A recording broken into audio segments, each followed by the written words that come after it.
My name is Taryn McGinnis. I'm the manager of the education department here at Marineland Dolphin Adventure. And we're going to take you on a little tour so that you can see all of our animals and learn about some of the work that's happening here, even if you can't be with us in person. Right now we're in Neptune Park and we're standing in front of one of our sea turtle habitats where Rocky the loggerhead sea turtle lives. Rocky has been with us for about 5.5 years. He came to us after a really severe boat strike accident. His original medical care happened for him at Mote Marine Lab, and then once he was stable, he was brought over here to us for his long-term care. At first, he required regular wound treatment and pain management. But as you can see, he's doing so much better. He's big. He weighs about 250 pounds. He's around 20, maybe 22 years old. He is not even close to full grown. Loggerhead sea turtles can get up to about 400 pounds. And as he's healing, it looks like there's only going to be one real lasting impact of that boat strike injury. And unfortunately, that is that the boat strike to his head damaged his optic nerve, and he can't see out of one eye. So for now, that makes him a poor candidate for release. That may change, but for now, we are happy to give him a home, continue with his regular care, and let him inspire people as they come to meet him.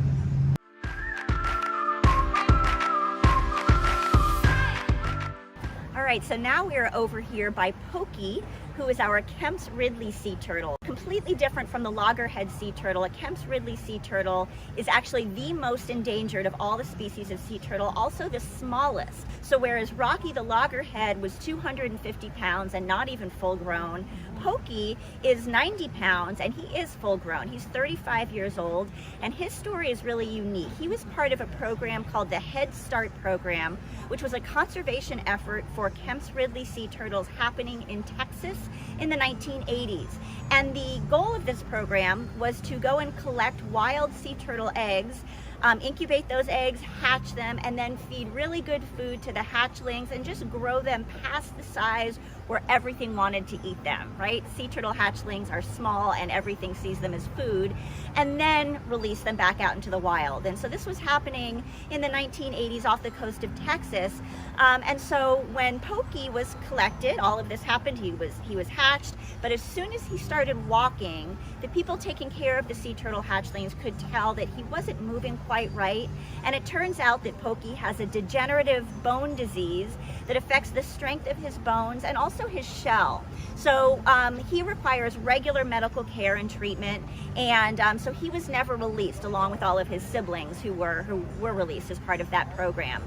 So we've got Pokey for the rest of his life. He's doing really well, and one of the great things about Pokey is that besides that bone disease, he's completely healthy, and he has actually been able to donate blood to other Kemp's Ridley sea turtles. So for instance, when the Sea Turtle Hospital has received a sick Kemp's Ridley sea turtle, we had a case recently where a sea turtle came in and she had pneumonia and she needed a blood transfusion, and Pokey was able to donate the blood for her. So he's really a superhero and been able to do great things with his life. And that's not even getting into all the inspiration that he brings to young people who get a chance to meet him and learn about his story and what he's done, what he's been through, and what he continues to do for sea turtle conservation. So one of the things that's really special about Pokey here is that his shell is very sensitive, and he really seems to enjoy rubs and scratches and tickles, and whenever the team of aquarists come out to clean his habitat using a scrub brush, he'll wiggle himself in front of them so that he can get scrubbed with the brush. So over here we've got our 4 sand tiger sharks that are here as part of a cooperative reproductive research program. And one of the interesting things about sand tiger sharks is that they do very well in aquariums, and they're very popular in aquariums because they look so sharky. They've got all these teeth sticking out of their mouth. They're actually related to great whites, so they've got this very dominant presence. They do very well in aquariums, but there has yet to be a very successful breeding program in any aquarium. And one of the thoughts is that as aquariums get more controlled, where everything can be monitored to make sure that it's best for the animals, and the lighting is controlled, and the temperature is controlled, and the salinity of the water is controlled. One of the things that we're losing in some places is the absolute uncontrollable variability that nature provides. And one of the theories is that maybe it's somewhere in that variability that the triggers come from for breeding. And so this facility is actually the only sand tiger shark habitat in the world that is both outdoors and uses straight ocean water. So there are all these different facilities that are interested in sending their sharks down here to be part of a really interesting program to try and determine whether being outside, experiencing the changes of photoperiod, the changes of air temperature, the changes of water temperature that all come from being in an outdoor facility may trigger breeding. So periodically, all the stakeholders, all the veterinarians, all the scientists, all the researchers, all of the aquarists from facilities all around the world will come here, and we will do health assessments with these sharks, and we can do ultrasound exams, and we can take blood samples, look at the hormone levels. And what we really want to learn more about is what triggers breeding, what these animals need for breeding, and then ultimately the way that that can help sharks in the wild, because this is a depleted species. This is a species of shark that fishermen around here will tell you they used to see all the time, and it's much less common nowadays. And unfortunately, one of the reasons for that is that sand tiger sharks are very popular with the shark finning industry. And there's not a ton of limitations put on that right now. But if through developing a breeding program, we can start to learn, look, females only become reproductively mature at this age, and then they only have this many babies, and then they have to wait this long before they can have more babies, and then they stop becoming reproductively active at this age, and we can start to put some real data and some real numbers behind their reproductive activity. We can show that with unlimited hunting and unlimited shark finning on this species, we're dooming them to extinction. So really, this is a program that's not just about breeding for aquariums, but really about how we can protect sharks in the wild. So stay tuned, because we're hoping for some excitement to come here in the months and years to come.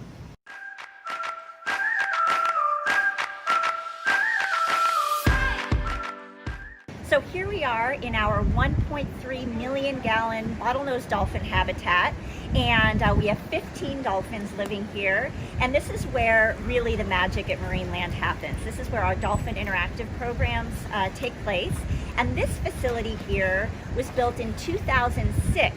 Marineland has been here since 1938, and we'll talk more about our history, but this facility was really specifically designed so that people can get up close and personal with our animals. And the goal is to get people in the water with the dolphins, because there's no more immediate way to develop a connection with an animal and to be inspired by the animal than to be able to have a hands-on interaction.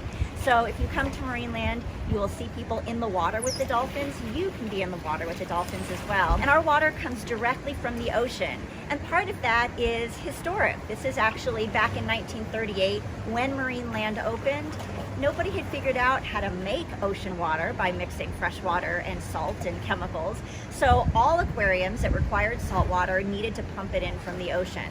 And that's why Marineland is located where it is now. And back then they developed actually a water intake system that brought water in directly from the ocean and pumped it into the animals, and we still use that system today.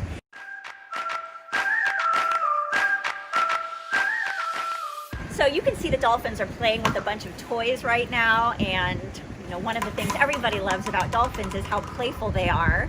And out in the wild, if you see dolphins in the Flagler County beaches, you'll see them doing the same thing. Now, what they might be playing with out there is something different. Maybe they found a piece of driftwood, or who knows, a piece of seaweed, but the behavior is the same.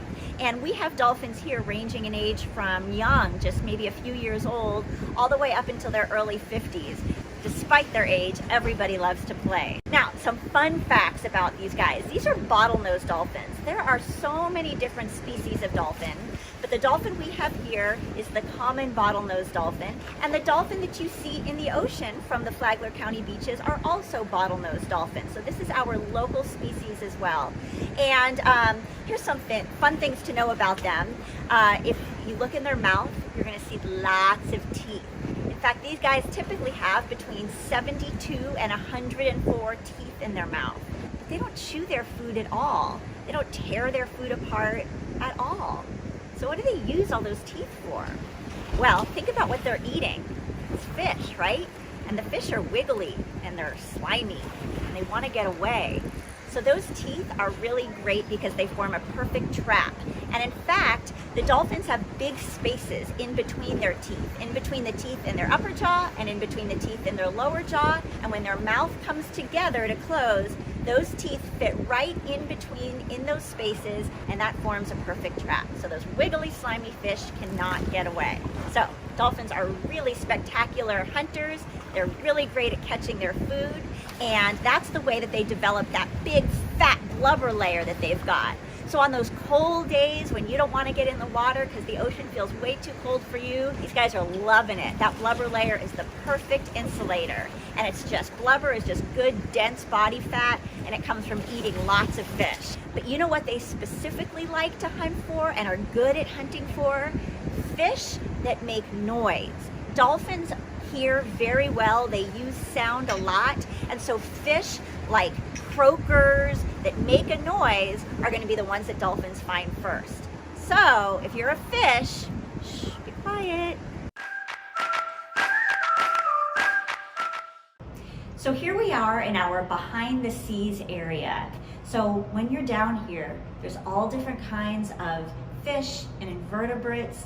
We've got terrapin as well, all species who live right here in this area. One exception to that is that we have lionfish, and they are here certainly not as an example of a native species, but as an example of an invasive species. So this is a really great opportunity to see these animals and to learn more about what happens when an animal who doesn't belong in our local waters ends up there. So lionfish belong in the South Pacific, and you can usually find them out in the wild around Australia, and that's where they live, and they've got natural predators there. Look at how cool they are. They really are wonderful in people's home fish tanks. They're so exotic and interesting looking, but when they get big, a lot of times people don't want them anymore. And unfortunately, some folks dumped their fish that they didn't want anymore into the ocean. And we started seeing lionfish down in the Caribbean, in the Florida Keys, up the Atlantic coast, and now we're seeing them even north of us. And unfortunately, none of our predatory fish see them as food. They don't recognize these guys. So their numbers are getting bigger and bigger and bigger, and they're overpopulating some of our native species. So Marineland is really old. Actually, this summer we'll be celebrating our 82nd birthday. And so lots of longevity here, lots of things living a long, long time here, and none of those more famous than Nellie. Nellie was a dolphin who was born here in 1953, and she lived to be 61 years old, which is absolutely record-setting for a bottlenose dolphin. Her son and grandson still live here today, and she's actually the dolphin that the Jacksonville University mascot dolphin was based on. So, as you can see, she earned many, many honorary degrees from the Jacksonville University, and also on her 60th birthday, she was given a jersey by the Miami Dolphins. So Marineland Dolphin Adventure, which is our name now, we actually opened as Marine Studios in 1938. And the reason for that unique name is that we actually opened to really be an underwater film studio. In 1938, there weren't underwater cameras and scuba diving hadn't been invented yet. So how did you get underwater footage if you needed that for your movie? It was really, really difficult and very expensive. And so the founders of Marine Studios thought, well, hey, if we build a huge, almost 1 million gallon tank with multiple stories and windows all the way around that you could film through and fill that giant tank with all the different animals of the ocean, then movie makers could come, film through the windows, get footage of sharks and dolphins and fish and sea turtles. It would look as if they'd really been filming in the ocean, and this would be such a great business venture. So that's exactly what this facility was built for. In the 1930s, we were gonna move Hollywood here to Florida. We built this beautiful facility. There was the circular oceanarium, there was the rectangular oceanarium. They were connected by a small flume filled with ocean water, and dolphins and sharks and turtles and fish lived here. There was over 200 porthole windows that you could look through and that you could film through. And one of the things that made this facility very unique is that all those animals were living together. There were certainly aquariums already at that time in our history, but an aquarium keeps different animals together. So you might have your fish over here, and a shark exhibit over there, and a sea turtle exhibit over there, but an oceanarium, and we were the world's first oceanarium, brings all those animals together. Because of course, if you're making a movie and you want your footage to look like you had filmed it in the ocean, you need all your animals together because that's the way they live out there. So, Marine Studios, the world's first oceanarium, was built to be an underwater film studio. The day that it opened, and locals were invited to come on out and see what this big construction project had been, local residents, local politicians, local media. This was actually June 23rd, 1938. Came out to see what was going on here before we got down to the business of making movies. And you know what? 30,000 people showed up. We were not expecting that. And those people didn't come because they wanted to watch a movie being made. They came because they wanted to be able to see the animals up close. Even the folks who lived right here in Flagler County and in St. Johns County, even though they lived right near the coast, they had never seen most of these animals. And a lot of people were very afraid of the ocean and of the animals who live in the ocean. And this was the first chance to see these guys up close and to see how beautiful they were and how graceful and funny and entertaining. And really from that day forward, first and foremost, we were an educational facility, a research facility, a place where people could connect with the ocean animals and fall in love. But we always were open for making movies as well. Revenge of the Creature was filmed here. That's a great one. We had a movie theater here actually that showed a 3D movie that was filmed right here. And over the years, movies and television shows and newsreels were all filmed here. Commercials. Timex had the first waterproof watch, and they made a commercial here by giving the watch to a dolphin and having her drag that watch all through the water. And when it came up, it took a licking, but it kept on ticking, and that was filmed right here. So lots of great filming really did happen here at Marine Studios, even as it evolved into an educational facility. In fact, just this year, Bernie the Dolphin came out, and that was filmed here as well.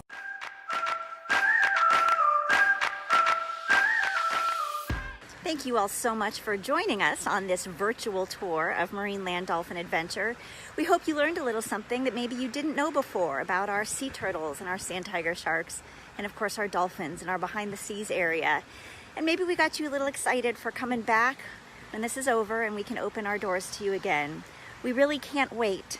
And just know that in the meantime, if you stay connected through our social media, you will see all our animals and the dedicated people who take care of them doing their jobs every day.